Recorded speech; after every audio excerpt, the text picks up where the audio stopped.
Hi, my name's Heather Scanlon. Thank you for listening to my discussion on my research project, which is titled The Power of Women Exemplified Through American Literature. In this project, I explored how although women have struggled with being forced into gender roles from the beginning of American history to present day, women from different cultures in America have always held great power, though it was not necessarily recognized. I chose this topic because although we've made great strides in correcting the inequality between men and women in the United States, I believe that it's important to highlight that inequalities and gender biases still exist in many parts of the country and across all generations. By showing that women have had a large part in shaping what American culture is today, it not only gives women who are the future leaders of America a blueprint for influencing change, but it also reshapes how we as a nation view our history and how women contributed to that. One piece of literature that proved my argument was Charlotte Perkins Gilman's The Yellow Wallpaper. Gilman's story was equal parts a recounting her own battles with mental health and how she was treated in the early 1900s by male physicians with little understanding of how to treat women or mental health in general.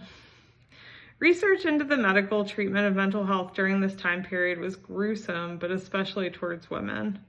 Many women found themselves essentially imprisoned in sanatoriums by their family members due to the false belief that women were fragile and unable to hold a role in the workplace.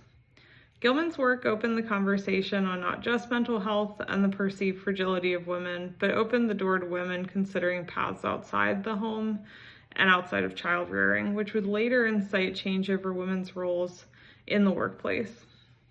Another crucial piece of literature to this project was a short but impactful letter titled To Governor Benjamin Franklin, written by the Cherokee Women's Council. In this letter, the women make a great plea for peaceable treaties between white politicians and the Cherokee people. Though the women were ultimately unsuccessful in bargaining with Franklin, this letter shows how revered women were in Cherokee culture and how they exercised logic and influence in a calm and clever manner. Rather than choosing immediate direct conflict, the women chose to reason with the politicians, which showed a different kind of power and influence than normally recognized in history books that mainly tell of war and bloody dispute. I hope the readers of my project come away with a different perspective on women's roles in society over the course of American history.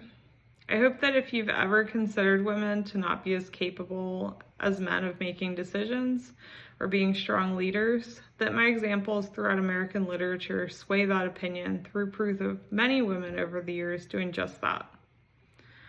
Through many recollections of the past, paint women into a very specific and rigid gender role of only being capable of fulfilling roles as homemakers or as fragile beings with no aptitude for learning and higher education.